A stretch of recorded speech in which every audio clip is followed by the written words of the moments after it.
Lineman nga nagtrabaho sa poste sa kuryente sa barangay Magikay, Mandawi City na kuryentihan. Ang report ni Nico Sereno. Napaslot ang likod ug nagka-second degree burn. Kini ang naangkon sa lineman nga nakuryentihan samtang nagtrabaho sa barangay Magikay. Ang insidente kaganihang buntag girespondian sa taga CDRRMO. Gidala ang biktima sa Vicente Soto Memorial Medical Center Burn Unit aron maatiman. Matod sa PNP report, nagtrabaho ang biktima sa maong dapit dihang kalit nga mibuto ang transformer maong nakaangkon og paso sa lawas. Wa pa man nato na interview kay Karong, no, ang pasyente.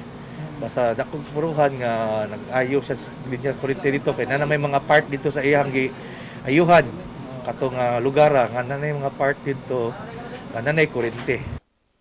Nasayran nga ang biktima contractor sa Visayan Electric ug nagsusi pa hinuon ang kumpanya kung unsay nakaingon sa insidente. Samtang pasabot sa labaw sa CDRRMO ang mga insidente susama niini nagpakita kung unsa ka risgo ang trabaho karon sa mga linemen ug engineers.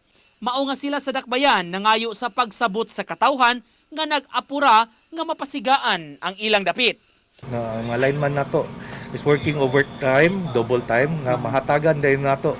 Matagan na yung isig kabalay o kuryente. So ilang sang girisgo, ilang kinabuhi ani kada adlaw din. Kasi ilang trabaho di man gyud pwede sad magdali. Isigurado sa gyud nila ang safety. Uban ni Edward Tubilan, Nico Sereno, Balitang Bisdak.